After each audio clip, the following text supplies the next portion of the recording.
नमस्कार, स्वागत है आपका। मैं आपके साथ स्तेश नैन मोड़। आप देख रहे हैं स्तेश नैन अनफिल्टर्ड।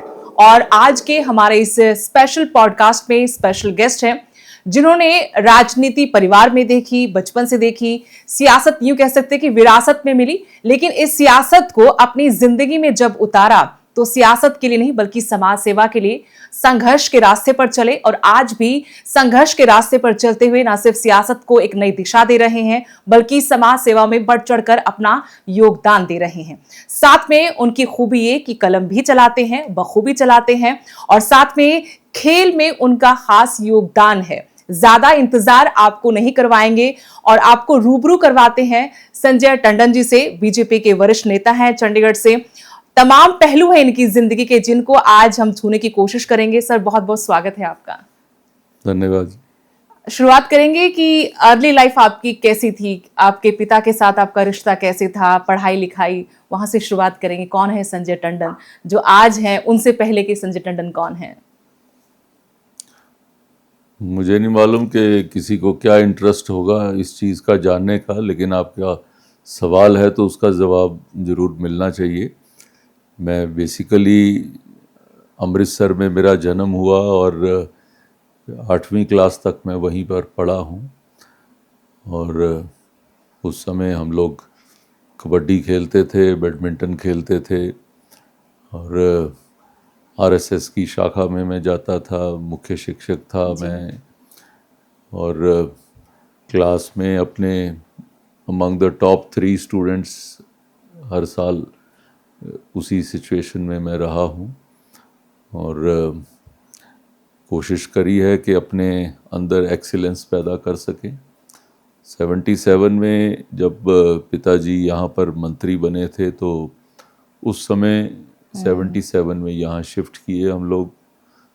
9th 10th फिर मैंने यहाँ डीएवी स्कूल सेक्टर 8 से करी। फिर जो प्री यूनिवर्सिटी मैंने डीएवी कॉलेज से करी, और फिर उसके बाद बीकॉम ऑनर्स गवर्नमेंट कॉलेज से करी। सो 3 इंस्टीट्यूट में यहाँ पढ़ने का मौका मिला। उसके बाद मैंने चार्टर्ड अकाउंटेंसी करी, कॉस्ट अकाउंटेंसी करी, और बस पास करते ही अपनी प्रैक्टिस, सीए की प्रैक्टिस शुरू कर दी थी 86 में।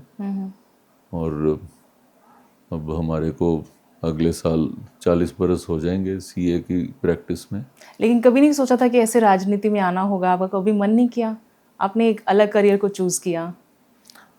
नहीं, देखिए, जो आदमी पहले आपको अपने प्रोफेशन में अपने पाँव पे खड़े होना चाहिए। अगर आप अपने एरिया में, अपने काम में, अपने प्रोफेशन में या बिजनेस में अपनी जगह बना लेते हो तो फिर लोगों को भी लगता है कि ये व्यक्ति कुछ और भी डिलीवर कर पाएगा।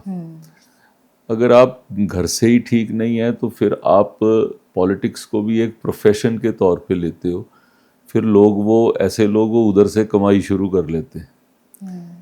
तो मेरे को हमेशा यही था कि मैं, जो भगवान ने मेरे को ऐसी सक्षमता दी है तो मैं अपना कार्य पूरा कर सकूं, अपने आप को जो है वो खड़े कर सकूं, अपने काम से मैं अपनी कमाई कर सकूं। और फिर उसके माध्यम से हमने एनजीओज़ भी खड़ी करी। आज भी वो एनजीओज़ बड़ा अच्छा काम कर रही हैं। तो एक सेंस ऑफ सेटिस्फैक्शन होती है कि मैं किसी के ऊपर डिपेंडेंट नहीं हूँ। और पॉलिटिकल क्षेत्र में तो ऐसी डिपेंडेंसी बड़ी घातक होती है कि अगर आप उस क्षेत्र के ऊपर ही डिपेंडेंट हो तो। और मैं सारे देखने वालों को भी मैं ये कहूँगा कि अगर आपका भी कोई पॉलिटिक्स में आपका इंटरेस्ट है तो सबसे पहले आपको अपने पाँव पे खड़े होने का प्रयास करना चाहिए, और उसके बाद ही इस चीज़ की तरफ वेंचर आउट करना चाहिए। ये अच्छा मैसेज, क्योंकि यूथ जो आज आपको सुन रहे होंगे, तो क्योंकि यूथ को मैसेज आना बहुत ज़रूरी। लोग आज ये समझ रहे हैं कि आप अगर राजनीति में आ रहे हैं तो वहाँ पर पावर है और पैसा है। सबसे ज़्यादा अट्रैक्शन यही है आज लोगों के लिए पॉलिटिकली। ये तो वो सब यंगस्टर्स को ये एक बहुत बड़ा संदेश है कि उनको इस चीज़ को डिसाइफर करना पड़ेगा कि मेरी पहल किस चीज़ में है, मेरी प्रेफरेंस किस चीज़ में है। अगर आप घर से कमा के आप उस काम में आते हो तो आपकी भी इज्जत है, लोग भी आपको जो आपकी बात को भी मानेंगे, सराहना भी करेंगे। और अगर आप घर से ही जो है बिल्कुल बेघर हो और फिर उसके अंदर आकर आप उसी के अंदर से कुछ ढूंढने का प्रयास करोगे तो लोग आपको मिसयूज भी करेंगे और आपकी भी आदतें खराब होंगी। सो इट इज़ बेटर कि आप सर उठाकर आप अपनी पब्लिक लाइफ में, पॉलिटिकल लाइफ में ये कह सको कि मैं किसी के चाय के कप के ऊपर भी डिपेंडेंट नहीं हूँ। तो वो एक बहुत बड़ी बात होती है। लेकिन आपको आपके पिता राजनीति में नहीं लेकर आए, जितना मैं जानती हूँ। आपको आज जो देश के प्रधानमंत्री हैं नरेंद्र मोदी, पहला रास्ता उन्होंने आपको दिखाया, पहला कदम कहेंगे राजनीति में उनकी वजह से आपका था। नहीं, मैं तो अपने प्रोफेशन में था। मैंने कॉल सेंटर की स्थापना करी, मैंने स्टॉक ब्रोकरेज के काम को शुरू किया जी। और जब यहाँ पर मोदी जी 95 से 2000 तक हमारे यहाँ क्षेत्रीय संगठन मंत्री थे, तो उस समय मेरे पिताजी बीजेपी पंजाब के प्रेसिडेंट थे। जी। तो तब तक मैं सिर्फ, अगर पिताजी चुनाव लड़ते हैं तो एज अ फैमिली मेंबर आप जो सपोर्ट करते हो, मैं उस दायरे से मैं अपना काम करता था। जी। परंतु जब वो एक बार ऐसे घर आए तो पिताजी के साथ बैठे हुए तो मैं तो चाय लेकर वो गया उनके कमरे में, तो उन्होंने बिठा लिया पास और परिचय, उन्होंने कहा बताओ क्या कर रहे हो, तो मैंने सारा बताया। पार्टी के लिए क्या करते हो, मैंने कहा जब पिताजी चुनाव लड़ते हैं तो हम थोड़ा काम संभाल लेते हैं। तो उनका कहना था कि अगर पढ़े लिखे लोग अगर पार्टी में काम नहीं करेंगे तो फिर कैसे लोग आएंगे पार्टी में, तो आपको भी थोड़ा सा दायित्व पार्टी के अंदर जो है निभाना चाहिए। तो तब मेरे को उतना समझ तो नहीं आया फ्रैंकली, लेकिन अगले दिन ही मेरे को चंडीगढ़ के जो प्रेसिडेंट थे ज्ञानचंद गुप्ता, जो भी पंचकुला में फॉर्मर स्पीकर हरियाणा, वो हमारे प्रेसिडेंट होते थे, तो उनका फ़ोन आया कि आपको चंडीगढ़ की जो कार्यकारिणी के अंदर आपको उसका सदस्य बनाने के लिए आप आज शाम को आइए। तो मैं उनको मिलने गया तो उन्होंने मेरे से ये बात करी कि मेरे को उन्होंने कहा है तो आप इसमें इन्वॉल्व हो।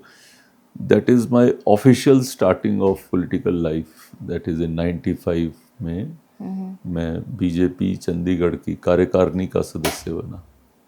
आज चंडीगढ़ बीजेपी में जो आपका कद है उस पर हम आएंगे, लेकिन हम पिछले चुनाव पर मैं जाना चाहती हूँ। इससे पिछले चुनाव में भी आपको उम्मीद थी कि टिकट आपको मिलेगी, लेकिन टिकट आपको नहीं मिली। फिर जब इस बार चुनाव आपने लड़ा, आपको आप पर भरोसा जताया पार्टी ने, तो वो चुनाव में हमने एकजुटता नहीं देखी। आपको इससे मायूसी है, नाराजगी है कि जितना साथ आपको यहाँ के पुराने जो बीजेपी के लीडर थे उनका मिलना चाहिए था कैंपेनिंग में, वो साथ नहीं मिला आपको? नहीं, मेरे को इस चीज़ की कोई मायूसी नहीं है। हर व्यक्ति पॉलिटिकल क्षेत्र में अपनी लाइकिंग्स डिसलाइकिंग के हिसाब से काम करता है। आपको कई बार कोई ऐसे क्वार्टर से सपोर्ट मिल जाती है जिसकी आपको उम्मीद ही नहीं होती और कई बार ऐसे क्वार्टर से सपोर्ट नहीं मिलती जहाँ पे आपको बहुत उम्मीद होती। ये बहुत उम्मीद वाले कौन थे आपके यहाँ पर? सो एक वो पिक्चर में गाना आता होता था ना कि जो कभी किसी को मुकम्मल जहाँ नहीं मिलता, जहाँ उम्मीद हो वहाँ नहीं मिलता। तो वो उस दृष्टि से हर व्यक्ति के साथ एक अपना अपना वो होता है। हर व्यक्ति ने अपने जीवन के अंदर अपने ढंग से आगे बढ़ना है और जो कोई व्यक्ति काम कर पाए मैं उन सबका धन्यवाद करता हूँ, जो नहीं कर पाए उनका और भी धन्यवाद करता हूँ कि मेरे को उनके माइंड को विन ओवर करने का मेरे को जो है अभी मौका है कि मैं उनको फिर से विन ओवर कर सकूं। कि बहुत कम मार्जिन से आप रह गए और ये सबने देखा कि आप अकेले चुनाव लड़ रहे थे। मतलब पार्टी में जिन लोगों को सबसे आगे खड़ा होना चाहिए था उसमें कुछ टिकट की रेस में भी कुछ बड़े नेता थे, सतपाल जैन जी का चलो मैं नाम ही लेती हूँ, और तो वो लोग दिखे नहीं आपके साथ।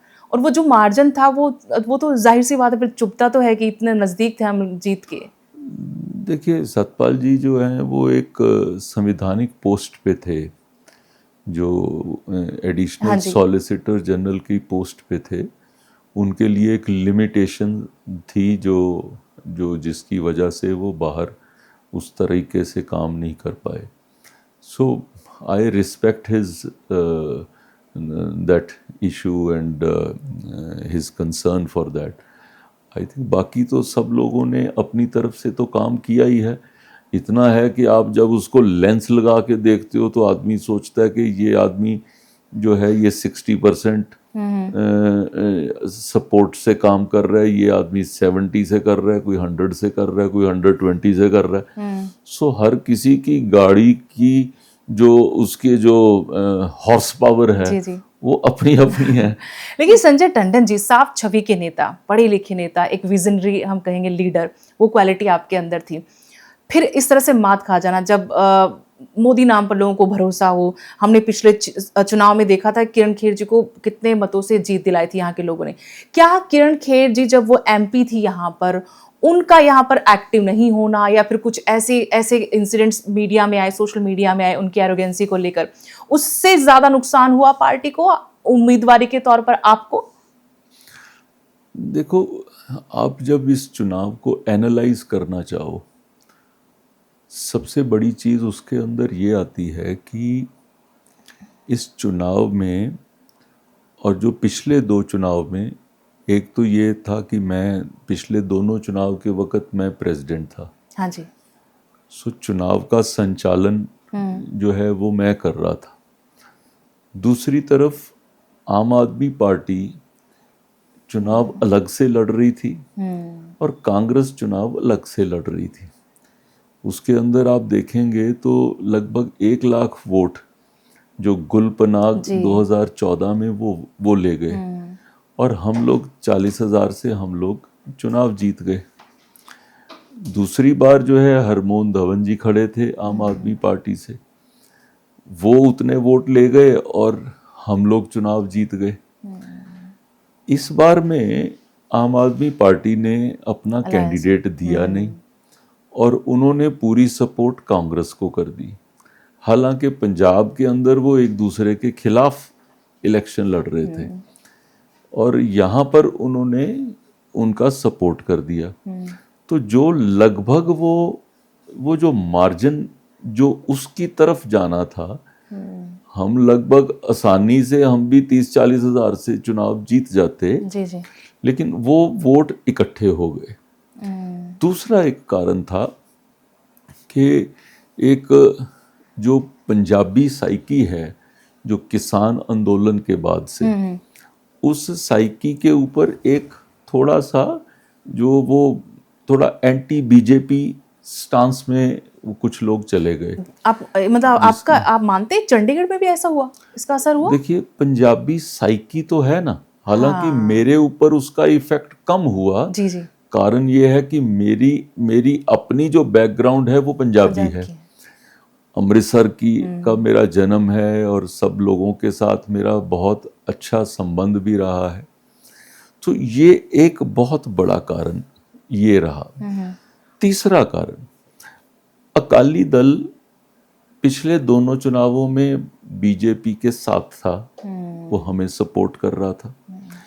इस बार अकाली दल ने जब अपना कैंडिडेट की घोषणा करी तो कैंडिडेट ने पेपर फाइल करने से इनकार कर दिया और उसने ज्वाइन कर लिया आम आदमी पार्टी को और सपोर्ट कर दी कांग्रेस की. अब आप देखिए, ये सेगमेंट भी जो लगभग 10-20 हज़ार वोटों को इन्फ्लुएंस करती है, वो सेगमेंट भी एक तरह से उधर चली गई. आम आदमी पार्टी के जो 50,000 के करीब का एक चंक था, एक वो भी चला गया. ये सब कुछ जाने के बावजूद भी हम लोग का डिफरेंस 2,500 रह गया. सो एक चौथा कारण जिसको अगर आप देखें तो कांग्रेस की चुनाव में कांग्रेस ने झूठे वायदे जो कि हम आपको 1 लाख रुपया साल का देंगे, हर महिला को उन्होंने फॉर्म भरा के उन्होंने साइन करा के दिया कि हम आपको 8500 रुपये महीना या 1 लाख रुपए साल का हम आपको देंगे.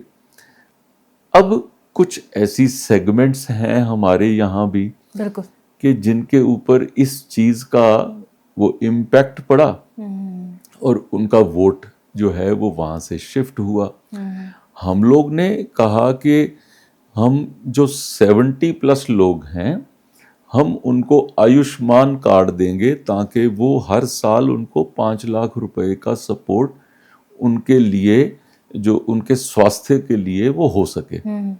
हमने तो चुनाव के 3 महीने के अंदर हमने अपने वायदों को पूरा कर दिया। कांग्रेस ने जो खोखले वायदे किए थे उसको झूठ की बना के ऊपर रख के आप देखिए तो उन्होंने लोगों को गुमराह करने का काम किया। इनफैक्ट मैंने तो उसके बाद हाई कोर्ट के अंदर अपील भी करी है कि ये एक लोगों को झुठलाकर, लोगों को आप एक ऐसे सब्ज बाग दिखाकर और किसी को पैसा दिखाकर वोट लेना, ये तो वैसे भी अलाउड। लेकिन संजय टंडन जी, बहुत अच्छा मुद्दा, मेरे इंटरेस्ट का मुद्दा आपने उठा दिया यहाँ पर। फ्री बीज को लेकर ये बहस होती है और आज की जनरेशन इस पर बहस करती है और ये अच्छा लगता है जब हम देखते हैं इस मुद्दे पर। यही हर स्टेट में दूसरी पार्टियां भी कर रही है, बीजेपी भी कर रही है। अब बिहार का इलेक्शन अभी अभी गया है तो वहां पर भी महिलाओं को 10,000 रुपए दिए गए और कहते कि पूरा का पूरा गेम वहीं से पलट गया। देखिए, अगर आप बजटरी प्रोविजन को में सामने रख के, अब आप देखिए कि हमने किसान सम्मान निधि शुरू करी। कब शुरू करी हमने? जब कोविड का समय आया और सबको लगा कि कोविड में दुनिया ने क्या किया कि नोट छापे और लोगों को लोन दे दिया। या आपने, अगर if you have studied various economies, तो आपके कई देखने वालों को भी मालूम होगा अमेरिका उस ट्रैप में फंसा और भी कंट्रीज, यूरोपियन कंट्रीज ने भी ये किया। हमारे देश के प्रधानमंत्री ने कहा कि हम ये नहीं करेंगे, हम जो हमारे देश में जो देशवासी हैं उनको खाना समय पे मिलता रहे, हम ये करते हैं। अपने पाँव पे वो आप खड़ा हो जाएगा क्योंकि उसके पास ताकत है। हमारे व्यक्तियों के पास 80 करोड़ लोगों को एक जो अन्न योजना में हमने उनको सपोर्ट कर दिया। साथ ही जो किसान थे कि जिनकी पैदावार वो लोग पहुंचा नहीं पा रहे थे मंडियों में, उनको 2,000 रुपए हर किसान को, इर्रिस्पेक्टिव ऑफ उनकी होल्डिंग कैपेसिटी क्या है, चाहे वो 1 किले की भी जमीन पे काम करता है, उसको भी साल के अंदर 6,000 रुपए जो है 2,000 की 3 किस्तें उसके लिए शुरू करी। And you will be happy to know कि it is continuing till today. और उसके लिए बजट का प्रोविजन है। अब आप किसी चीज को, अब देखिए कांग्रेस ने हिमाचल के अंदर एक वायदा किया कि 1,500 रुपए हर महिला को हर महीने देंगे। आपने शायद अगर चुनाव देखा हो, बिल्कुल देखा। तो मैं वहाँ पे पार्टी का सह प्रभारी हूँ तो मेरे को थोड़ी जानकारी ज़्यादा है। वहाँ पर उन्होंने ये वायदा किया। अब आपको उस वायदे की मल्टीप्लिकेशन देखिए, कितने लोग हैं। अगर आप देखें वहाँ पे अगर 38 लाख के करीब महिलाएं हैं, बिल्कुल, उनको अगर आप 1,500 रुपये महीना देते हो तो वो 1,500 रुपये महीना 18,000 रुपये साल का बनता है। 18,000 रुपये से अगर आप वो 37 लाख को आप मल्टीप्लाई करते हो तो आपके बजट के प्रोविजन से ही वो ज़्यादा हो जाता है। आज 3 साल हो गए कांग्रेस की सरकार को, वहाँ लोगों को सैलरी नहीं मिल रही है। नहीं, सैलरी वाली तो चलो एक सेपरेट चीज़ है, मैं उस पर भी आ जाता हूँ। बट ये वायदा किया, अब वायदा कोई खोखला वायदा करके और जनता गुमराह हो जाती है। इसको हमने कोई भी जो वायदा किया, हमने किसानों को वायदा किया, हमने दिया। हमने 70+ को वायदा किया, हमने दिया। हमने लाडली योजना में वायदा किया कि छोटी बच्चियों को ये हम लोग सपोर्ट करेंगे, हमने किया और हमने दिया। हमारा बजटरी उसके अंदर, अगर मेरे को बजट अलाउ करता है तो करने में कोई उसके अंदर प्रॉब्लम नहीं है। अब आपने, इन्होंने 1 लाख रुपया हर महिला को बोल दिया। अब मेरे को बताइए जरा, इंडिया का बजट निकालिए, 1 लाख रुपए जो है हर महिला को आप देने की स्थिति में हो? बिल्कुल। आप एक महिला के तौर पे खुश हो सकते हैं, लेकिन अब देखिए कि अब देश को क्या देने जा रहे हो। मुझे तो संजय टंडन जी अभी यही लग रहा है कि महिलाओं के हाथ में सारे चुनाव हैं। हमने महाराष्ट्र का चुनाव देखा, हमने बिहार का देखा, हमने हरियाणा का देखा, इम्पैक्ट तो पड़ता है। आधी आबादी ऐसे तो नहीं कहते, उनके लिए जो भी घोषणा होती है उस पे चुनाव तो बदलता है। देखिए, और यही शायद कांग्रेस ने महिला किया। सशक्तिकरण की तरफ तो हमने काम किया। जो ये 30 साल से जो ये महिलाओं का रिजर्वेशन बिल नहीं ला पा रहे थे, हमने उसको पारित किया और 2029 से वो लागू भी होगा। आप देखिए कि हमने जो कहा हमने किया। मेरा पॉइंट को आप समझने का प्रयास करें। इन्होंने कहा, खोखले वायदे किए। हम चुनाव के पॉइंट ऑफ व्यू से चले ना, जी जी, आज वो कहाँ खड़े हैं? आज अपने आप में वो देखें कि वो लोगों ने यहाँ पर क्या किया। आज आम आदमी पार्टी और कांग्रेस एक दूसरे को नोचने पे लगे हुए हैं, पंजाब के अंदर भी और बाकी जगहों के ऊपर भी। एक दूसरे को भद्दी शब्दों से वो बात करते हैं। तो कहाँ गया वो? केजरीवाल जी ने आम आदमी पार्टी बनाई तो उसका बेसिक चीज क्या था? करप्शन इन कांग्रेस, यही था ना। जी जी, जहां से वो सारी शुरुआत हुई।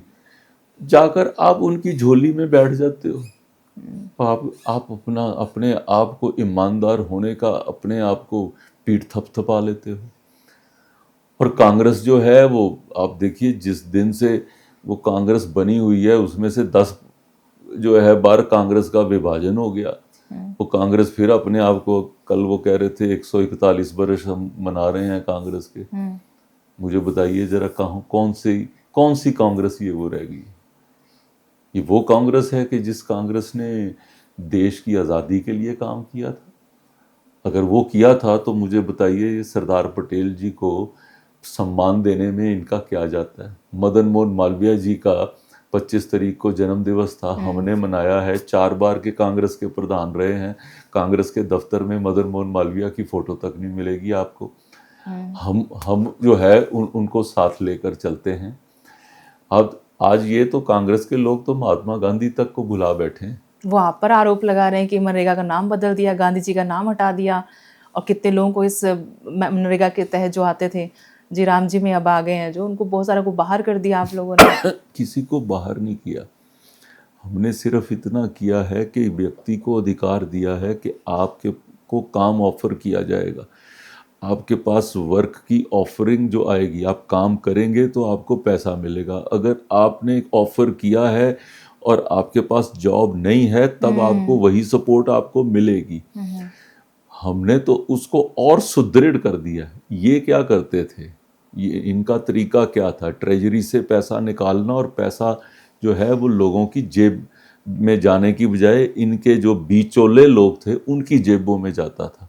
मोदी जी के आने के बाद भी जो आज तक मनरेगा भी जो चली है, उसके अंदर जो डायरेक्ट बेनिफिट सीधा व्यक्ति के खाते में ट्रांसफर होता है। नाम क्यों बदल दिया फिर? नाम से क्या आपत्ति थी?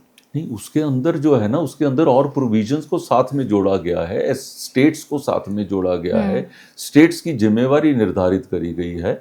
आप वहां पर बैठकर उस चीज को कैसे कर सकते हैं? आपको पूरी की पूरी जो, अगर आप उसका स्टेट्स को बेनिफिट भी होगा इससे, क्योंकि बहुत सारा बजट जो था ज्यादा था, और बिहार जैसे स्टेट को, पंजाब हरियाणा, यहाँ पर काफी फायदा होगा। मैं कह रहा हूँ कि अगर आप उसकी तह तक जाओगे, हम एक सेपरेट सेशन उसकी डिस्कशन के ऊपर रख सकते हैं। It is an amazing scheme.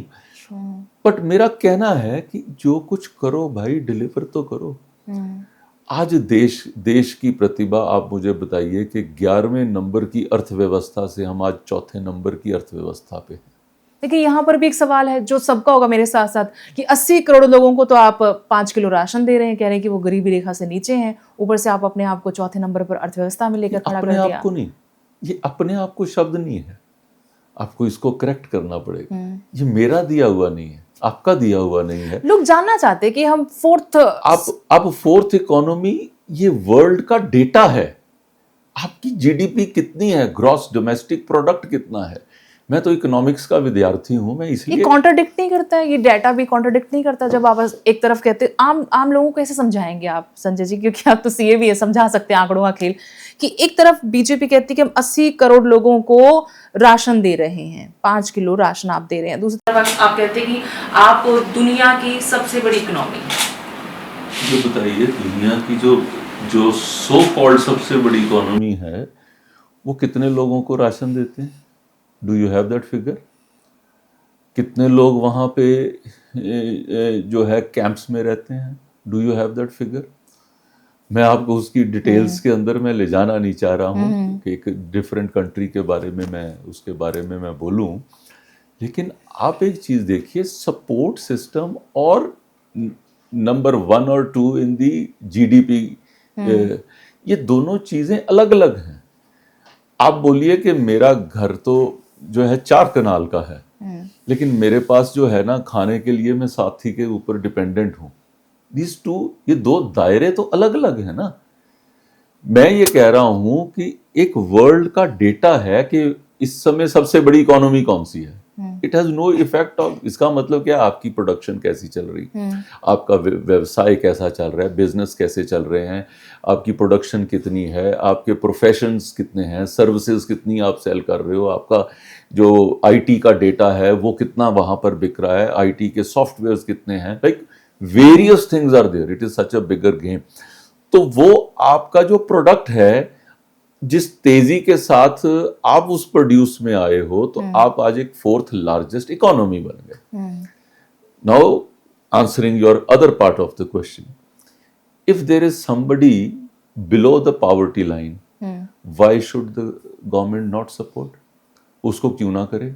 140 crore में अगर 60 करोड़ जो लोग काम करके देश को आगे ले जा रहे हैं, तो 80 करोड़ को सपोर्ट करना, आपके घर में जितने मेंबर्स होंगे, क्या सारे मेंबर्स कमाते हैं? आप भी तो कमा के आप अपने ना कमाने वाले मेंबर को सपोर्ट करते होगे। तो क्या ये आप एक छोटी सी गवर्नमेंट नहीं है आप अपने परिवार के लिए? तो आपको कोई पूछे कि जी आप इतना कमाते हो, तो आपका जो दूसरे आपके जो कोई रिश्तेदार हैं या फैमिली में कोई और हैं, वो आप जैसे तो नहीं बिहेव कर पाते। सो क्वेश्चन तो किसी को भी पूछा जा सकता है, but end of the day हमेशा it's a game of have and have nots. जो हैव नॉट्स हैं तो उनको सपोर्ट करना हैव्स वाले की जिम्मेवारी बनती है। हमने तो यही करके दिखाया है, और कौन सी चीज के अंदर हमने प्रूव नहीं किया। आज आप देखें कि वी आर जो ये डिजिटल भुगतान में आज मोर देन 50% ऑफ वर्ल्ड की ट्रांजैक्शन इंडिया में हो रही है। वो बात ठीक है, लेकिन और हमारे साहबजादे जो हैं वो दुनिया में जाकर कहते हैं कि हमारा देश तो आगे ही नहीं बढ़ रहा, और वो कहते हैं जैसे किसी और ने, अगर कोई और कंट्री का कोई व्यक्ति हमारे को कोई तोहमत लगाता है फॉर अदर पॉलिटिकल रीजंस, वो कहते हैं हाँ हाँ हाँ मैं भी यही कह रहा था। मेरे को तो नहीं समझ आती कि ये ऐसा कोई नेता हमारे देश का नेता हो सकता है। हमारे देश के लिए तो जिस वक्त 1971 की जंग के अंदर जब इंदिरा गांधी प्रधानमंत्री थी और जंग लड़ रही थी, Atal Bihari Vajpayee leader of opposition थे, तो उन्होंने कहा था कि एक नाम माता दुर्गा की तरह आपने आगे बढ़े। What is there? आपके शब्द, आपके मुंह क्यों इस समय उस परिवार के थर्रा जाते हैं? आप क्यों नहीं कह सकते? आप उनका एक ऐसा पुराने मंत्री हैं जो सवाल करते हैं कि जो वो कसाब ने मारा था हमारे देशवासियों को, या वो हमारे देशवासियों ने ही मार दिया था? मतलब ऐसी एब्सर्ड चीज भी वो नहीं, कुछ ऐसे लोग भी हैं जो तारीफ भी करते हैं। शशि थरूर तो लगातार कर ही रहे हैं।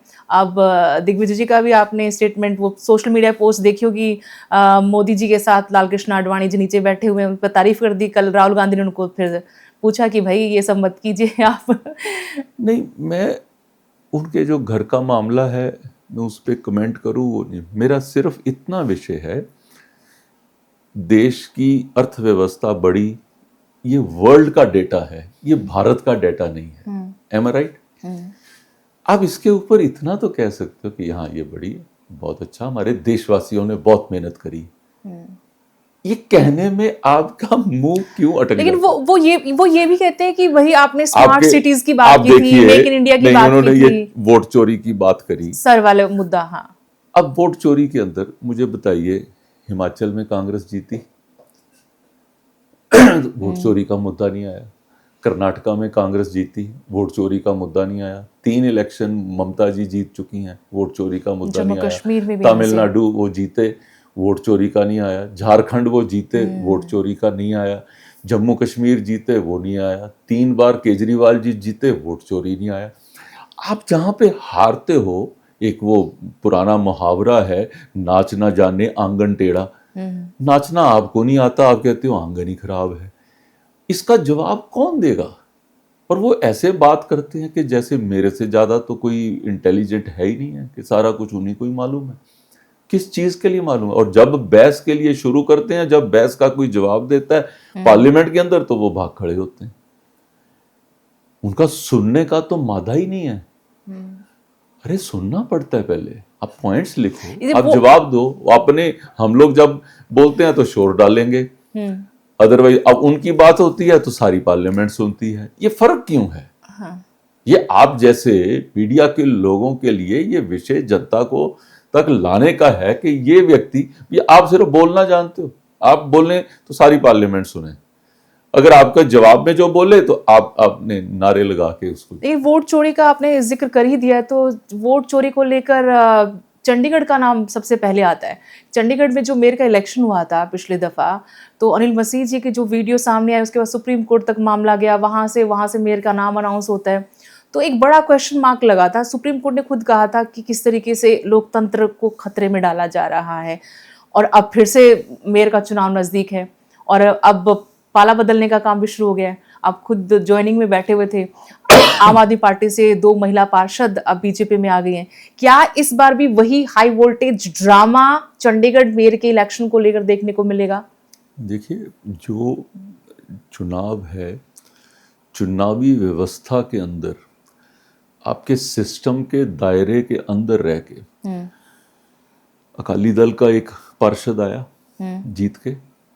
अकाली दल के पार्षद ने चुनाव के समय पाला बदल के आम आदमी पार्टी ज्वाइन कर ली। ये सवाल किसी ने तब नहीं किया।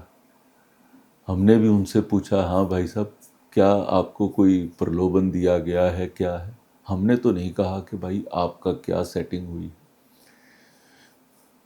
उसके बाद उनका कोई व्यक्ति छोड़ के हमारी तरफ आता है, कोई हमारा व्यक्ति छोड़ के वापस जाता है। ये यहाँ की एक रचना में एक कुछ ऐसा बन गया system, because there is no, यहाँ वो वाला लॉ ही लागू नहीं होता है जो एंटी डिफेक्शन वाला, तो उसके अंदर लोग तो आते जाते रहते हैं। मैं तो पिछले 20 सालों, परंपरा तो नहीं है टंडन जी, आप मानेंगे ना इस बात को? पिछले 20 सालों से मैं उसके अंदर मैं इन्वॉल्व हूँ। मुझे बताइए, क्या उसके अंदर 20 सालों में 10 साल बीजेपी का राज था और 10 साल कांग्रेस का राज था? ठीक कह रहा हूँ?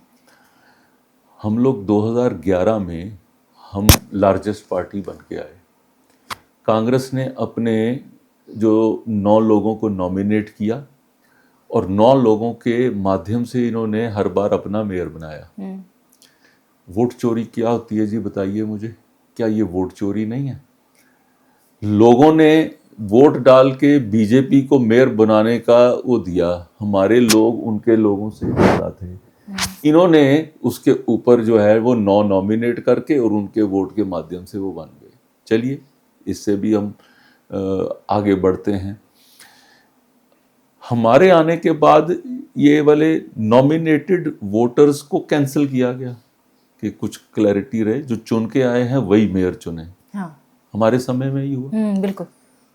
तीसरी बात पे आ जाओ, ये वोट जो सीक्रेट बैलेट के द्वारा दिए जाते थे, कितने बाद में आते थे कि इसका वोट उसको चला गया, उसका वोट उसको चला गया, ऐसी बातें आती थी।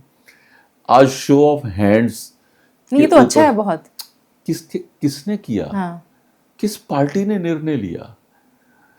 मैं ये कह रहा हूं कि क्लैरिटी सिर्फ मन में नहीं होनी चाहिए, क्लैरिटी आपके काम में लोगों को भी दिखनी चाहिए। लेकिन वो जो एक चेन चल पड़ी है वो अभी भी ब्रेक नहीं हुई। 2 पार्षद आ गए, एक ही और दरकार है शायद आपको, एक और चाहिए पार्षद आपको। हॉर्स ट्रेडिंग के आरोप लग रहे हैं कि हॉर्स ट्रेडिंग हो रही है जी बहुत जबरदस्त तरीके मैं से, कहता हूँ या कोई ऐसा ना हो कि कोई बीमार पड़ जाए उस दिन बीमारी का बहाना आ जाए, कुछ और हो जाए। कोई इस चीज के अंदर ये उंगली उठाना किसी भी व्यक्ति के लिए बहुत आसान है। आप मुझे बताइए कि कौन से राज्य में चुनाव से पहले जो है ये पार्टियों में अदला बदली नहीं हुई? अब चलो मैं पूछ लेता हूँ, बिहार का चुनाव आपने देखा, लास्ट डे तक जो है कैंडिडेट पेपर फाइल करने तक भी वो एक पार्टी से दूसरी पार्टी में जा रहे थे। भी ठीक है, चुनाव आए हैं तो उसके अंदर आदमी देखता है कि मेरा भविष्य किस तरफ है। आदमी अपने भविष्य, जब शो ऑफ हैंड्स ही होना है तो आपका इसके ऊपर आक्षेप लगाना कि भाई ये तो हॉर्स ट्रेडिंग हो गई। फिर ये जनता ये सवाल करती है कि अचानक से फिर कैसे मन बदल गया, कैसे आत्मा जाग उठी उनकी, कैसे अब इतने टाइम बाद जो मेयर के चुनाव से पहले वो अब बीजेपी में आकर बैठ गए। हर किसी को लगता है कि मेरा भविष्य किधर बढ़िया है। आप एक जर्नलिस्ट हैं, आप किसी एक बड़े जो उसके न्यूज़पेपर के साथ काम करते हो, आप वहां से दूसरे न्यूज़पेपर में अगर आप चले जाएं, can somebody call it horse trading? आपको लगा मेरे को एक्स मिलता है यहाँ पे, वो जगह पे मेरे को position wise X plus Y है, income wise X plus Y है। पर संजय जी सवाल है कि इलेक्शन आने पर ही क्यों लगता है, जनता समझती नहीं। ये तो टाइम की प्रेफरेंस तो व्यक्ति की है ना। उस टाइम की प्रेफरेंस को किसी को कब लगा? वो क्या कहते हैं, जब जागे तभी सवेरा। मैं तो कहता हूं पहले दिन ही आ जाते। तो इसमें कहने में तो कोई बुराई नहीं है, लेकिन आदमी, जब आप क्लैरिटी से हाथ खड़े करके कर रहे हो, आपको कम से कम ट्रुथ तो सामने है ना। इस सब को रोकने के लिए आपको नहीं लगता कि यहाँ पर जो कार्यकाल है उसको बढ़ाकर 5 कर देना चाहिए, 5 साल का कर देना चाहिए? अभी मनीष तिवारी जी ने संसद में भी वो प्राइवेट मेंबर बिल लेकर आए थे कि ऐसा होना चाहिए। जो चंडीगढ़ को जो शहर होना था इतने सालों में वो नहीं बन पाया। उसके पीछे सबसे बड़ा रीजन तो यही है कि एक साल का टर्म है उनका और उसी में कुछ हो नहीं पाता। देखिए, अच्छा किया आपने ये जिक्र कर दिया कि उन्होंने वो लेकर आए। आज तक पिछले लगभग 1.5 बरस हो गया है चुनाव में, उसके बाद से उन्होंने सवाल पूछने के अलावा कोई कार्य किया? मैंने चुनाव लड़ते हुए मैंने ये कहा था, यहाँ की समस्याएं जो हैं वो बैठ के, जो मिनिस्ट्री के अंदर बैठ के जो ऑफिसर्स वहाँ पे नहीं समझ पाते हैं, उनको यहाँ का विषय समझाने की ज़रूरत है। बिल्कुल। मैं हमेशा कोई भी विषय लेकर अगर दिल्ली जाता हूँ या किसी के पास जाता हूँ, मैं पहले यहाँ पे लोकल जो उसका जो ऑफिसर है, मैं उसको उस विषय से जागरूक कराता हूँ, उसको समझाता हूँ। जब वो मेरे विषय से एग्री करता है तब मैं उसको बोलूँगा कि अब वहाँ से आपको बुलावा आएगा तो तब आप जाके, क्योंकि जो फाइनली वहाँ के होम सेक्रेटरी बैठेंगे तो यहाँ के चीफ सेक्रेटरी के साथ बैठेंगे, मेरे साथ तो नहीं बैठेंगे। तो जब तक मैं उनके पास जाकर डिमांड रेज करूँ और यहाँ पर ना बताऊँ, ये चीज़ चलती नहीं है। उनका कहाँ पे दिखता है कि वो यहाँ पे ऑफिसर्स के साथ बैठ के इस चीज़ को डिस्कस करके उनको अपने माइंड के साथ एग्री कराना या अपने माइंड को उनके साथ एग्री करना? आप कह रहे हैं कि मनीष तिवारी जी ने इसमें सीरियसनेस नहीं दिखाई, सिर्फ वहां पर उन्होंने ये दिखाने की कोशिश की कि मैं इस चीज को लेकर कंसर्न हूं, और यहाँ पर उन्होंने होमवर्क किया नहीं। यहाँ के जिनसे बात करनी थी यहाँ पर और ऊपर वहां बात की नहीं, मतलब इस मामले पर गंभीर नहीं थे, राजनीति कर रहे थे। देखिए, सबसे आसान काम जीवन में क्या है? सवाल पूछना सबसे आसान काम है। सवाल पूछ लो। I am not part of the solution, I am only a question to the society. आपको कौन आपको जो है सराहेगा इस पे? ब्रिंग द सोल्यूशन ना। यहाँ पर आते हैं वो अपना लैड फंड जो हैं, उन्होंने जो एमपी लैड जो है वो क्या किया है कि यहाँ सीसीटीवी 10 लाख के, यहाँ 15 लाख के, यहाँ सीसीटीवी 10 लाख के, यहाँ इतने। More than half of his MP LAD fund is given for CCTVs. अच्छा। आप इतने केयरफुल हो, आप यहाँ की समस्याओं की तरफ आप उसकी तरफ दो ना, जो बेसिक चीज़ों की जो ज़रूरत है किसी के पास नहीं आ रहा तो आप कारपोरेशन को ही दे देते। अगर कारपोरेशन घाटे में थी तो उसको दे देते। हाँ। कम से कम किसी तरफ तो आप काम करते हो। आप उस चीज़ को नहीं करना चाहते हो, आप काम को सॉल्व नहीं करना चाहते हो। एक मीटिंग बता दो उनकी कि उन्होंने ऑफिसर्स के साथ यहाँ बैठ के कि भाई साहब क्या मुद्दे हैं मेरे को बताइए, मैं केंद्र में बैठ के मुद्दे सॉल्व कराता हूँ। मेरे पास सारे मुद्दे हैं, मेरे फिंगर टिप्स पे हैं। लेकिन वो उसको जाकर आज तक इन्होंने प्रेजेंट करने की कोशिश ही नहीं करी। Why this forum could not be developed के भी आप बैठ के दोनों तरह के ऑफिसर्स के साथ इसको सॉर्ट आउट करें। वहां सवाल पूछ लेना, लाल डोरा नहीं हो रहा जी, क्या है जी लाल डोरा के बारे में? वो कहते जी अभी कोई स्कीम नहीं है लाल डोरा के बारे में। देखो जी कोई स्कीम नहीं है लाल डोरा के बारे में। No, what is there in it? अब बैठ के पहले स्कीम जो है किस किस यूनियन टेरिटरीज की स्कीम्स कहाँ कहाँ अटकी हुई हैं, पहले उसकी डिटेल तो देख लो। ही जस्ट वांट्स हेडलाइन कि भाई मैंने ये हेडलाइन क्रिएट कर दी। वो मेट्रो, जो मुद्दे उन्होंने उठाए संजय जी, वो तो पिछले टाइम से भी ना, जब बीजेपी के सांसद यहाँ थी तब से ही है ना ये मुद्दे, तो सालों पुराने मुद्दे। लाल डोरे का मुद्दा भी मैं तो कह रहा हूँ ना, ये तो सोल्यूशन की बात कर रहे हैं ना। हाँ जी। जो पीछे का हो गया है उस चीज की हम डेप्थ में जाएं, वो एक अलग विषय है। मैं आज के विषय की, मेट्रो की बात आई आपके सामने। जी जी जी। मेट्रो में क्या जरूरत थी, ये जो क्या आवश्यकता थी जो जिसकी वजह से मेट्रो नहीं आगे बढ़ पाई।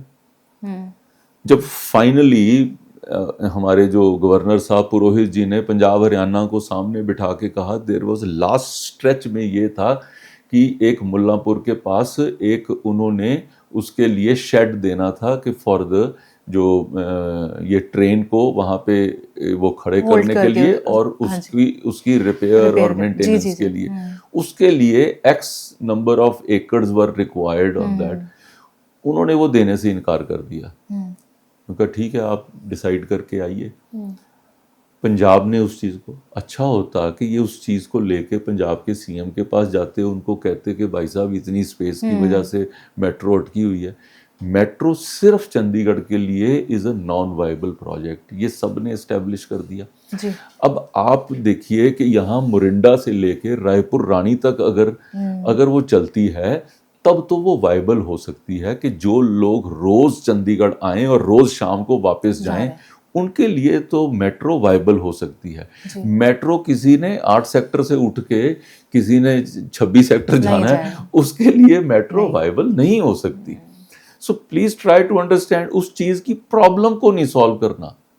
देखिए मनीष तिवारी जी के बारे में तो ये चीज बहुत फेमस है ना कि वो 5 साल वो कुछ करे ना करे, लेकिन अगली बार वो कहीं और से चुनाव लड़ते हैं। मैं तो जनता को ये चीज बताने में शायद असमर्थ रहा कि लोगों को ये चीज को समझना चाहिए आपने था। मैंने आपका कैंपेन मुझे इतना याद नहीं, लेकिन क्या आपने ये मुद्दा उठाया था कि ये मनीष तिवारी जी वही हैं, कभी अमृतसर, कभी अनंतपुर साहिब, कभी यहाँ, उठाया था आपने ये मुद्दा? अरे भाई ये पहला चुनाव कानपुर लड़ने गए थे। नहीं, आपने डिलीवर किया और ये मैंने चीजें बताई। अच्छा। ये लुधियाना से इन्होंने 2 चुनाव लड़े, अनंतपुर साहब से 1 चुनाव लड़ा, फिर इन्होंने अब ये चंडीगढ़ आए हैं, अब ये फिर कोई और नई जगह तलाश कर रहे हैं। उसका कारण क्या है? वो लोगों के साथ वो जुड़ाव तो है नहीं है, कनेक्शन। हम लोग जो हैं, मैंने तो इनको कहता था कि अपने वर्कर 100 सामने खड़े करो, आपके 100 वर्कर में से 70 के नाम मैं बता दूंगा, आप उसके अंदर अगर 15 नाम बता दो तो आपके पास कोई ऐसा कोई लेआउट था? आपने कभी सोचा कि चंडीगढ़ को मुझे कहाँ लेकर जाना है? कोर इश्यूज क्या है चंडीगढ़ के? क्योंकि चंडीगढ़ जैसा शहर पूरे हिंदुस्तान में नहीं है, हर कोई जानता, लेकिन उसको सिटी को हम डेवलप नहीं कर पाए जो आज होना चाहिए चंडीगढ़ को। आपको लगता है कि ये आर्टिकल 240 की जो बातें चली और कहीं ना कहीं बुलेटिन में था इस बार पार्लियामेंट में, और उसमें विवाद क्योंकि हो गया, 2027 में पंजाब में इलेक्शन है, तो पार्टियां नफा नुकसान तो अपना देखती हैं, तो बीजेपी को शायद ये एहसास हुआ होगा, लेकिन ये जरूरी था। आपको लगता है ऐसा कि जरूरी था?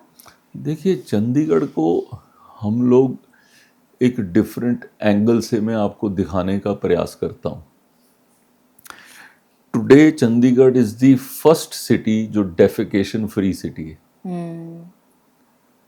मैं उपलब्धियां आपको गिनाऊंगा तो आप कहोगे मैंने हाँ सुनी तो हुई हैं, कहीं ना माइंड में ना डेड पड़ी हैं, आप उसके बारे में सोचते नहीं। चंडीगढ़ पहला शहर था जिसने राशन कार्ड सिस्टम को बंद करके DBT scheme, direct benefit transfer यहाँ पर किया लोगों के खाते में। आज भी आप पिंडों में जाओ, आज भी आप कॉलोनीज में जाओ, वो जो पीले कार्ड वाले लोग हैं उनके खाते में सीधा पैसे आते हैं ये, और आज 8 साल से वो आ रहे हैं। So this was the first city. आप देखिए कि यहाँ पर एक साइकिल ट्रैक का सिस्टम हमने शुरू कराया। आज लगभग 280 किलोमीटर के करीब साइकिल ट्रैक है। अब जब हम ये बात करते हैं, कोई वहाँ पे एक साइकिल ट्रैक का एक हिस्सा जहाँ पे थोड़ी मरम्मत हो रही या टूटने वाला है या टूटा हुआ है, वो उसकी फोटो लगा के कोई उसका जवाब दे सकता है कि जैसे आपने अर्थव्यवस्था के साथ खिलवाड़ कर लिया। अब आप यहाँ पर देखिए, हमारे टाइम के अंदर हम यहाँ पे वर्ल्ड फेमस बर्ड पार्क हम लोग यहाँ पर लेकर आए। आज लोग बाहर से आके, राष्ट्रपति जी की पत्नी ने आकर उसको यहाँ पर इनॉग्रेट किया। तो क्या ये चीज ये आई चंडीगढ़ को करने के लिए? जंगल वॉक जो है, जो चंडीगढ़ का यही होता था कि इसको और हम बेहतर कैसे बना सकते हैं, हमने यहाँ पर जंगल वॉक जो है वो शुरू कराई। बिलियर्ड्स के अंदर आज देश का सबसे बड़ा जिसको कहते हैं अगर कोई स्टेडियम, इंडोर स्टेडियम है, आज वो चंडीगढ़ के अंदर है। आप देखिए कि हर तरह की पढ़ाई के लिए आज चंडीगढ़ में कोई ऐसा कोर्स नहीं है कि आप आगे बढ़ना चाहो और आपको वो एजुकेशन ना मिले। आज चंडीगढ़ के पास मेडिसिन की साइड में, हेल्थ की साइड पे आप देखिए, कोई ऐसा ऑपरेशन या कोई ऐसा इलाज नहीं है जो दुनिया में कहीं मिलता हो जो चंडीगढ़ में नहीं मिलता। आज आप देखिए, अगर आप सड़कों की आप अगर वो देखें सिटी वाइज, अगर आप अपने सराउंडिंग, आपने इतनी बातें गिनवा दी मनीष तिवारी जी, अगर देखेंगे वो कहेंगे कि मुझे कुछ करने की जरूरत नहीं, ऑलरेडी इतना कुछ हो रखा है। नहीं मैं ये कहती कि कितना भी हो, लेट मी जस्ट जी, कंप्लीट, आपके पास कितना भी हो, बेटर करने की वही जो मेरा सवाल जगह था। हमेशा होती है। आपको आपकी आंख की नजर होनी चाहिए कि मुझे देखना है कि मुझे अपने आप में कहा, मैं कहूं कि मैं बहुत अच्छा इंसान हूं। क्या मैं रोज बैठ के अपना एनालिसिस करके मैं नहीं सोचता कि ये संजय टंडन, ये जगह पे तू थोड़ा पीछे है, इसको ठीक करो। अगर मैं वो नहीं कर सकता तो how can I become a better human being tomorrow? फिर तो मैं अपनी पिछली आओ भगत में ही रहूं और उसी के अंदर बस जो है जग में अपना वो नाम करते जाएं। दुनिया तो 1 मिनट में वो पकड़ लेती है जी। आज आपको कितने एंगल से देखा जा रहा है, कौन दुनिया के किस कोने में बैठा आपके ऊपर क्या थीसिस लिख रहा है, स्टडी कर रहा है, वन डजंट नो। मैं हूं एक ऐसा आदमी कि जिसने कोविड के समय में, जिस वक्त लोग घरों में जाकर बैठ गए थे, तो सरकार ने कहा कि कोई यहाँ पे हॉस्पिटल चला सकता है प्राइवेट, जो free of cost. I was the first one. मैं नेट पे बैठा बैठा मैंने बिना सोचे समझे मैंने अप्लाई कर दिया कि मेरी कॉम्पिटेंट फाउंडेशन के नाम से मेरी एनजीओ है जी। उन्होंने उसी वक्त मेरे को यस कर दिया। 50 बेडेड हॉस्पिटल मैंने 4 महीने, जिस वक्त ऑक्सीजन नहीं मिलती थी और मैं खुद पीपी किट्स डाल के मैं वहाँ बैठता था, और हर व्यक्ति को जो हॉस्पिटल से 3 दिन का जिसका वो हो जाता था, उपचार हो जाता था, उसके बाद उसको आइसोलेशन में रखना होता था। तो वो 1 हफ्ता जो है मैं उसको अपने पास रखता था, बिना एक भी पैसा लिए। दवाइयाँ उनको फ्री, खाना फ्री, योगा उनके लिए फ्री, ठहरना फ्री। ऑक्सीजन के सिलेंडर जो जब तब मिलते नहीं थे, मेरे को याद है यमुनानगर जाकर मैं 2-2 लाख के एक सिलेंडर खरीदा है, जिसकी वैल्यू 10,000 से ज्यादा नहीं होगी उस समय जो हालात थी, वो मैंने किया है। कोई व्यक्ति उठ के वो कहे सही ना, प्रवासी जब यहाँ से जा रहे थे जो कोविड के समय, उनके लिए चप्पलें लेकर मैं जो स्टेशन के ऊपर, बस स्टैंड के ऊपर, उनको भी चप्पलें दे दें, उनको खाने का सामान दे दें, वो बेचारे घर कैसे पहुंचेंगे? आप मुझे बताइए, एक कांग्रेस वाला व्यक्ति कोई तो आकर वहां पे हमारे साथ कोई खड़ा हो, ये तो पब्लिक सेवा थी ना जी, इसमें क्या करना है? मैं किताब में लिखता हूँ जो शॉर्ट स्टोरीज के ऊपर। मैं और मेरी वाइफ ने हमने मिलके जो 40 डेज लॉकडाउन में रोज एक स्टोरी शूट करके उनको सुनाते थे। आप एक प्रोग्राम शूट करते हो, आपको कितना टाइम लगता है आप उसको अंदाजा लगाइए। मैं रोज शूट करके करता था, रोज मैं जाकर घरों में जो है लोगों को प्रॉब्लम्स पूछता था। मेरे पास यहाँ पे वो जो पटके डालते हैं ना नेताओं को, मेरे पास 4 अलमारियां पटकों की भरी हुई थी। मैंने वो निकाले सारे और पटके लेके मैं एक दर्जी को ढूंढा और सारे मास्क तैयार किए। मैंने घर में खुद, हमारे पास 2 सिलाई मशीन थी, मैं और मेरी वाइफ ने खुद हाथ से वो पटके जो हैं उनको कन्वर्ट करके मास्क बनाए। 5,000 लोगों के घर में मैंने 4-4 मास्क के पैकेट बना के मैंने पर्सनली डिलीवर किए हैं। If I was involve with those people, आज भी आपको कई लोग ऐसे मिलेंगे कि जिनके घर में वो आया था, साथ में होम्योपैथी की दवाई भी मैंने भेजी थी। जी जी। I can tell you at least 20 such things which I have done. मेरे दूसरे कोई दोस्त कोई बताएं तो सही कि भाई साहब हमने ये किया था। ये बातें करना तो बहुत आसान काम है जी, आपको जब डिलीवर करना पड़ता है जी, आपको तब पता लगता है कि ये चीज़ कैसे। मेरे पिताजी जो 1965 के जंग में, हम लोग तो छोटे से होते थे, तो लोग तो अमृतसर छोड़ के दिल्ली तक शिफ्ट कर गए थे कि अमृतसर के बॉर्डर पे लड़ाई हो रही, खेमकरन के पट्टी के बॉर्डर पे लड़ाई होती थी। और मेरे पिताजी सामान लेके, खाने का सामान लेके वो बंकर्स में जाके जो सोल्जर्स हैं वो उनको मदद करते थे और उनसे पूछते थे कल क्या लेके आए। रात भर उनके साथ लगाते थे। हमारा तो सा घूमिया रहता सीगा कि बापू उत्थे बैठे। So I belong to that family. उन्होंने जो है कई चुनावों के अंदर, 91 के चुनाव के अंदर 3 जगह तो जैसे वो स्टेज से उतरे तो स्टेज उड़ गई थी, जितने बॉम्ब ब्लास्ट हुए थे 91।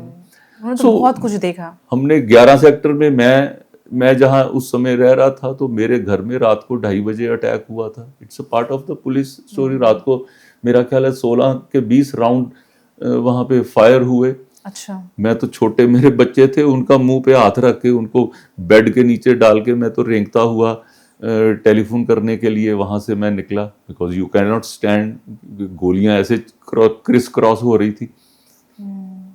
सो द पॉइंट हियर इज कि everybody has his own part of the thing, लेकिन कंपैरिजन में दुनिया तो देखे। हम लोग यहाँ पे बैठ के 4-4 घंटे लोगों की सेवा के लिए, लोगों के काम के लिए, शहर के काम के लिए करते हैं। ये कहाँ घूम रहे हैं?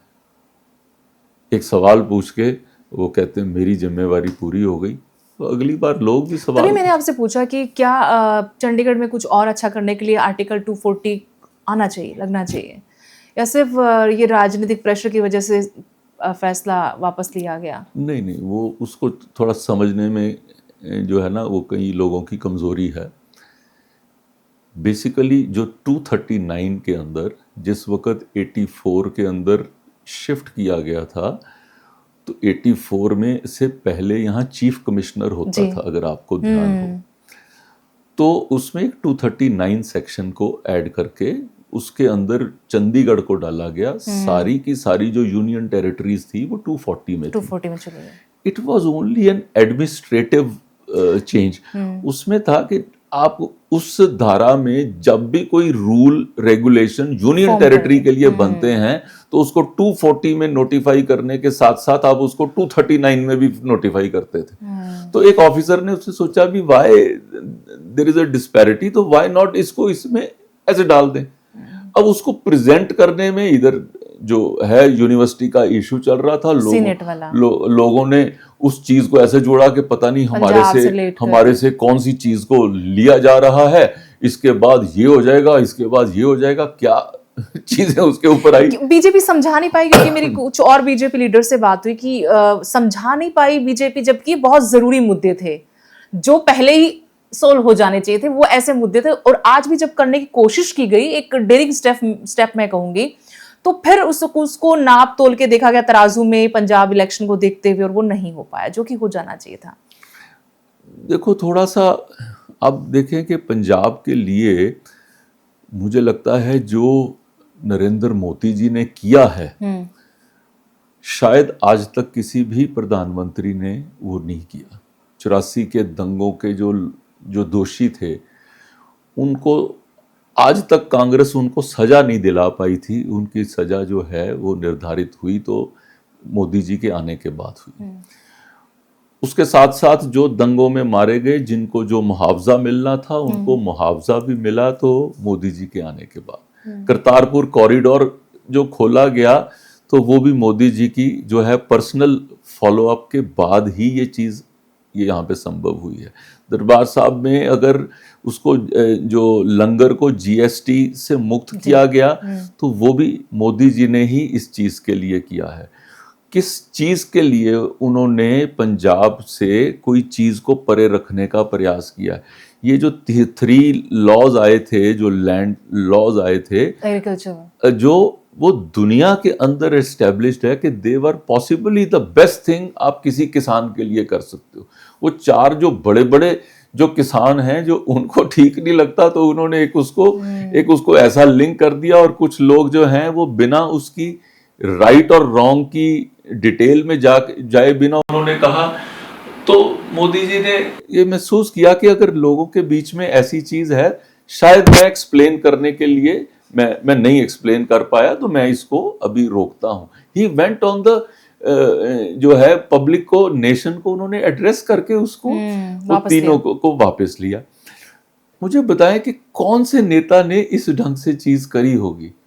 जहां पर ये लगा, चाहे यूनिवर्सिटी का वाला मुद्दा था, चाहे किसी चीज का, अब ये किसी भी चीज को कैसा लिंक करते हैं, उसमें जानबूझ के उसको वो ऐसा करने की वो उसकी कोशिश करती। जो 239 240 का मैंने बताया, ये पता तो सबको है ना। उनके ऑफिसर भी उनको बताते हैं, वो कहते हैं यार इस चुप रहो, इससे हमको बेनिफिट नहीं मिलता, इसलिए हम लोग इसकी बात को उठाते जाएंगे।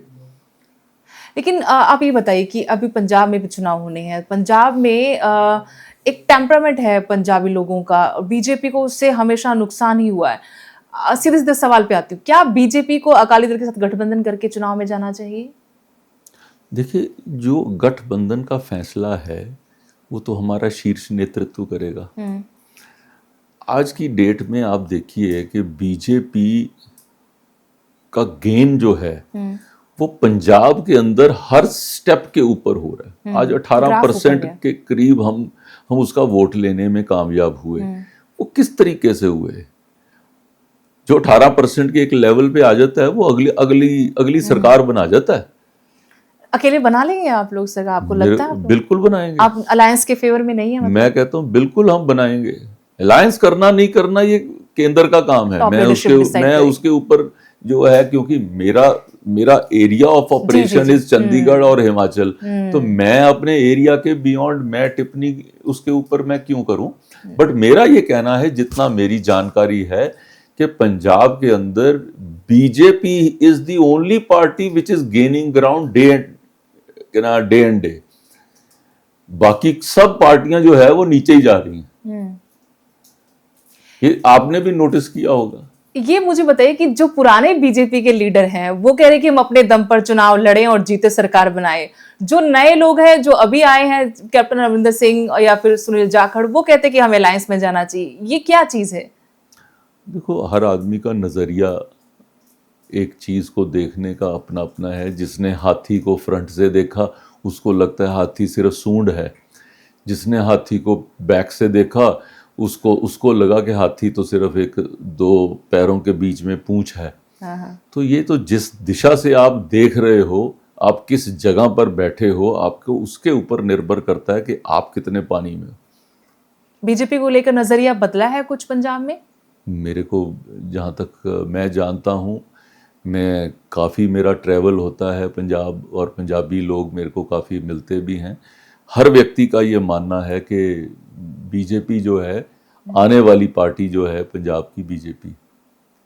कोई अलायंस नहीं चलेगा, उसके बिना ही आप लोग जाएंगे चुनाव में तो फायदा होगा। तो आप एक सवाल को 3 बार घुमा के पूछेंगे तो जवाब तो आपको वही मिलेगा। मुझे कहीं आपकी भी थोड़ी राय चेंज जाए। बस हम खत्म करेंगे पॉडकास्ट को, लेकिन 1-2 और सवालों पे मैं जाना चाहती हूँ। आप लिखते भी हैं, आपने बहुत सारी किताबें लिखी हैं। अपने पिताजी के लिए भी आपने एक बहुत खूबसूरत किताब लिखी है। मैं पढ़ तो नहीं पाई, लेकिन मैंने कुछ लोगों से बातचीत की, उस पर मैं एक बार वो रिश्ते पे मैं जाना चाहती हूँ, आपके पिता पुत्र का जो रिश्ता था वो कैसा था। और दूसरा, आपका सत्य साईं के साथ बहुत अच्छा कनेक्शन रहा है, बहुत पुराने टाइम से आप पुट्टावर्ती से जुड़े रहे हैं, उस पर भी मैं जानना चाहती हूँ कि वो लगाव कब परिवार का हुआ। बेसिकली देखिए, जो मैं शादी के बाद मेरी वाइफ जो हैं वो जस्टिस पुंछी की डॉटर हैं, जी, जो chief chief justice justice of रहे। इंडिया थे। तो उनका वहाँ पे साईं बाबा के आश्रम में काफ़ी जाना होता था, और फर्स्ट टाइम शादी के बाद वही हमको लेकर गए थे।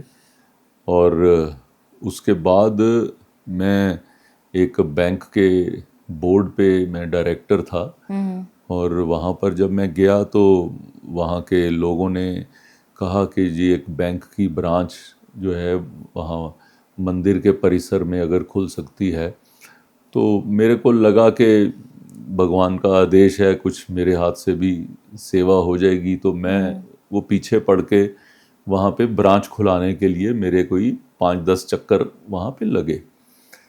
और फिर उसके दौरान मेरे को एक बार बाबा ने मेरे को कहा कि सारे स्कूल्स देख के आओ यहाँ पे, तुम एक बार देख के तुम्हें अच्छा लगेगा कि कहाँ यहाँ किस तरह की एजुकेशन बच्चों को मिल रही। तो मेरे को एक व्यक्ति ने जाके वहाँ पे स्कूल्स दिखाए, तो वो मैं सोचता था कि एक गांव के अंदर किस तरह के स्कूल होंगे, ये बच्चे कहाँ से आते हैं। मैं लेकिन वहाँ पे क्लास 1 से लेके PhD तक जो है वो डीम्ड यूनिवर्सिटी में वो बच्चे पढ़ते हैं, और दुनिया के अंदर बहुत बड़ा नाम है। जब मैंने बच्चों से बात करी तो मेरे को आई वॉज सो इम्प्रेस्ड कि यार ये तो बच्चे बहुत अच्छा गेन कर रहे हैं। फिर मैंने मेरे 3 बेटे हैं, मैंने तीनों बेटों को बाबा के स्कूल में अच्छा, वहाँ पढ़ने वहाँ के पर। लिए भेजा। अब तीनों बच्चे वहाँ 2-2 साल पढ़ के आए, तो एक लगाव आपका उस टाइम के ऊपर, बच्चे जहाँ पढ़ते हों तो फिर और बढ़ बहुत ज़्यादा जाता हो है। जाता है। सो धीरे धीरे धीरे करते करते वो मैं कब अपने आप से मैं बाबा का डिवोटी बन गया, मेरे को खुद भी नहीं पता। लेकिन ये है कि वहाँ पे मैंने देखा कि कैसे अस्पताल चलता है, और जिसके अंदर कोई बिलिंग सेक्शन नहीं है, लाखों लोग वहाँ लाखों हो पर जाते हैं, जो है सेवा करते हैं और इलाज कराने आते हैं, लेकिन 1 रुपया किसी से सही लिया नहीं नहीं जाता। जाता। हाँ, लोग पढ़ते हैं तो ट्यूशन फ़ी ज़ीरो है। वहाँ पे आपको जो कैंटीन का चार्जेस देने पड़ते हैं खाने के, लेकिन ट्यूशन फ़ी बाबा हमेशा कहते थे कि जो हेल्थ और जो एजुकेशन है, ये 2 चीज़ें फ्री होनी चाहिए, ताकि लोग उसके अंदर कर सके। मैंने वहाँ से सीखा, इतना कुछ मेरे को सीखने को मिला। और उसी के दौरान फिर हमने किताबें लिखनी शुरू करी, मैंने और वाइफ ने। तो वो किताबें लिखने का एक दौर शुरू हुआ। पिताजी की लाइफ जो है, स्केच जो है, उसको थोड़ा थोड़ा लिखते लिखते लगभग 10 साल लग गए हमें वो पिताजी का स्केच जो है उसको कंप्लीट करने में। 2008 में फिर अडवाणी जी से हमने रिक्वेस्ट करी थी, तो तब उन्होंने पापा की वो जीवनी जो है उसको रिलीज़ किया था। तो वो धीरे धीरे आपको एक चीज़ से कहाँ पे आप पहुँचते हो आपको खुद नहीं अंदाज़ा होता। कि मैं जैसे गलत नहीं हूँ तो जी। क्रिकेट में मेरा आना हुआ 2016 में। मेरे पास कुछ क्रिकेटर्स आए और उन्होंने कहा कि जी यहाँ पे हमारे को ये एफिलिएशन नहीं मिल रही है, ज़रा आप इसमें जो है ना इसको लीड करें और एफिलिएशन दिलाएं। उन्होंने मेरे को प्रेसिडेंट बना दिया।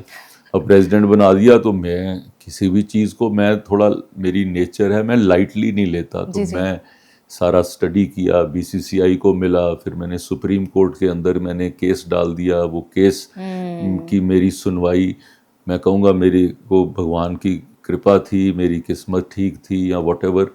तो 2019 में चंडीगढ़ को एफिलिएशन मिल गई, जी। जो यहाँ पे कपिल देव, युवराज युवराज सिंह। सिंह जैसे लोग जो हैं हरियाणा पंजाब से जाकर खेलते थे, आज चंडीगढ़ के बच्चे डायरेक्टली रणजी ट्रॉफी खेलते हैं, सारे BCCI के टूर्नामेंट्स खेलते हैं। अभी लास्ट वीक ही मैं चंडीगढ़ के लिए 20 करोड़ का इंडोर स्टेडियम सैंक्शन करा के लाया हूँ BCCI से।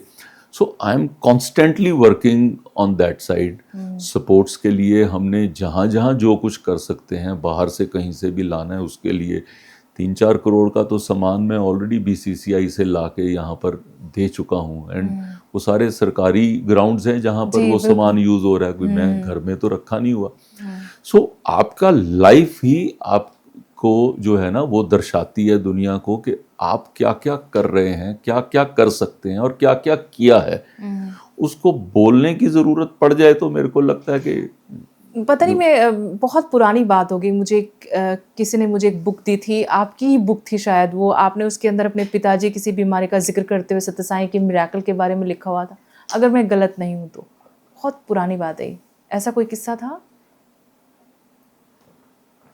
नहीं, फिर कोई किसी और ने लिखा होगा ऐसा। नहीं, कई किस्से हैं जो लोगों के लोगों का इलाज हुआ। हाँ, लोगों वही। के जगजीत सिंह जो सिंगर हैं, जी। अगर आप उनकी लाइफ के बारे जी, में हाँ आप जी। पढ़ोगे तो उनको भी कोई गले की गांठ कोई जैसे समस्या थी। तो ये जो यशवंत सिन्हा जो हमारे फाइनेंस मिनिस्टर हैं, उनकी लाइफ के साथ भी उनके साथ भी एक करिश्मा ऐसे साईं बाबा के हाथ से हुआ है। ये किसी और दिन पॉडकास्ट रख लें हम। ऐसे ऐसे हजारों किस्से हैं। हाँ जी, हाँ जी। एक की बात नहीं, मैं हजारों किस्से हैं कि जो उन्होंने किस ढंग से किसी को सेव किया, किसी को मदद करी, किसी को बचाया। तो वो तो बहुत लंबी गाथा है। हाँ, वही मैं कह रही हूँ, इसके लिए किसी और दिन हम बात करेंगे कुछ और किसी भी दिन चीज़ आई थिंक, बट मेरी वाइफ उसमें ज़्यादा हेल्प, दोनों को वो बैठाएंगे हम। वो जो है उसकी नॉलेज इस चीज़ में, बिकॉज वो रेगुलरली लिखती भी है उनके उनके अपने वहाँ पे जो ब्लॉग्स हैं वो लिखती है उनके लिए। And she is constantly working for Vidya Vahini, जी जी। जो बाबा का जो एक एनजीओ है, तो उसके लिए वो फुल टाइम सेवा वो वहाँ करती है। और दीक्षा नाम का पोर्टल है जी। प्राइम मिनिस्टर का, जिसमें एजुकेशन के लिए फ्री कंटेंट है ओके ओके। क्लास 1 से 10 तक। सो वो उसके लिए वो काम करती है। तो she has more knowledge on this aspect. एक सवाल T20 वर्ल्ड कप को लेकर मैं आपसे पूछना चाहती हूँ, क्योंकि हमारे पास एक शुभमन गिल, हमें उम्मीद थी कि T20 वर्ल्ड कप की जब अनाउंसमेंट होगी स्क्वाड में होंगे, लेकिन वो नहीं है। उनको होना चाहिए था। देखिए, जो काम सिलेक्टर्स का है उसके ऊपर टिप्पणी करने के लिए तो सोशल मीडिया पे लाखों लोग हैं। लेकिन अब उसमें एक हमारे हम जैसे लोगों को ऐसे लगा कि होना चाहिए। हमारे जैसे की कोई ज़रूरत नहीं है उसमें। लेकिन मैं जो एक क्रिकेट ऑर्गेनाइजेशन चलाता हूँ, तो उस दृष्टि से मेरे को थोड़ी सी इसके बारे में जो मेरी नॉलेज है कि कोई भी व्यक्ति का नज़रिया जो है किसी व्यक्ति के बारे में वो डिफरेंट होता है। बिकॉज दो व्यक्तियों की सोच, हम क्यों लगाते हैं 5 सेलेक्टर्स लगाते हैं कि 5 एक जगह एग्री करें तो फिर वो टीम की घोषणा हो। सो दे आर कंसिडर्ड 5 एक्सपर्ट्स। एक कोई जजमेंट देती है कोई हाई कोर्ट, तो सुप्रीम कोर्ट में जाके जजमेंट उल्टी हो जाती है। ये नहीं है कि वो वाले जज अच्छे नहीं थे या वो वाले लेकिन अच्छे। कई फॉर्मर क्रिकेटर्स ने इस पे क्वेश्चन लगाया कि सूर्य कुमार यादव का भी मतलब एवरेज इतना अच्छा नहीं था पिछले मैचेस में, अगर देखें इनफैक्ट उनका कम था, तो वो कैप्टन है तो फिर शुभमन गिल को भी स्क्वाड में होना चाहिए था। नहीं, किसी को भी आप 2+2 doesn't make 4 in the selection process. It एक either सवाल, becomes 5 or becomes 3. एक और सवाल फिर हम खत्म करते हैं, आपको भी निकलना है। एक लास्ट सवाल, बहुत सारी हलचलें हुई नवजोत कौर सिद्धू की स्टेटमेंट को लेकर, 500 करोड़ वाली स्टेटमेंट जो थी, उसके बाद अब ये भी अटकलें लगाई जा रही कि क्या उनकी घर वापसी हो सकती है, क्या नवजोत सिंह की वापसी हो सकती है या सिद्धू फैमिली की वापसी हो सकती है बीजेपी में। अगर वो हो जाए, मान लीजिए, बहुत हाइपोथेटिकल क्वेश्चन है, तो कैसा रहेगा, कैसा होना चाहिए ऐसा? देखो, चाहिए वाला कहने का मैं तो कोई मेरा अधिकार नहीं है, मेरे अधिकार क्षेत्र से बाहर की बात है। It is a choice of Sidhu family, वो क्या चाहते हैं, और उसके बाद मेरी हाई कमांड वो क्या चाहती है। तो मेरा तो उसके अंदर कोई रोल नहीं है। और मैं अपने दायरे के बाहर जाकर मैं बात करूं, वो भी ठीक नहीं है। थोड़ी आपकी टीआरपी जरूर बढ़ जाएगी मैं कुछ बोल लूंगा तो। लेकिन ये कि बीजेपी में एक बात है, जितने भी बीजेपी के लीडर्स से आप बात करेंगे वो पार्टी लाइन से हटके कम ही बोलते हैं, इसलिए वो कहते हैं कि हम टीआरपी तो नहीं दे पाएंगे, हम अच्छी बातें कर लेंगे। नहीं, आप मेरे को आप चीज़ बताइए कि आप लाइफ ऑलवेज वर्क्स ऑन कि आपको किसी दायरे में रहकर आप गाड़ी चलाते हो, तो एक इधर येलो लाइन होती है, एक इधर येलो लाइन होती है, आपने उसके बीच में चलानी है। मैं उसको दूसरी साइड के ट्रैक पर मैं ले जाऊं, खुद भी अपने आप को डेंजर में डालूं और किसी और को भी डालूं, तो आपका ट्रैक ओपन है, आप टू वे ट्रैफिक में कहीं भी जा सकते हो, बिकॉज आपको किसी ने बाद में सवाल नहीं करना कि आपने ये सवाल क्यों पूछा, क्यों पूछ लिया। बिल्कुल, लेकिन आपकी जवाबदेही है, लेकिन वहाँ मेरी जवाबदेही तो हर जगह तय होगी। चलिए तो बहुत मैं सबको कहूंगा रादर कि जीवन में ही नहीं, आपके अपने घर के अंदर भी अगर आप एक दायरे में रहकर बात करते हो तो घर भी ठीक चलता है, और हमारी पार्टी भी हमारा एक फैमिली की तरह है, तो उसमें भी सबके दायरे लिमिट किए गए हैं, तो अगर सब उसके अंदर रहकर करते हैं तो ठीक चलता है। अब उस दायरे से बाहर कोई बोलेगा तो उसके लिए भी ठीक नहीं है, पार्टी के लिए भी ठीक। चलिए बहुत बहुत शुक्रिया संजय टंडन जी, आपने वक्त निकाला, बहुत अच्छी बातें आपसे हुई। कुछ और पहलू रह गए जिन पर हम कभी कोशिश करेंगे कि फिर से हम बैठे बात करें, बहुत स्पिरिचुअल बातें आपसे करेंगे, क्योंकि एक वो पहलू है जो मैं छूना चाहती हूँ आपका, वो बहुत मेरे दिल के बहुत करीब है। मैं आपको बताऊंगी क्यों करीब है। बहुत बहुत शुक्रिया एक बार आपका।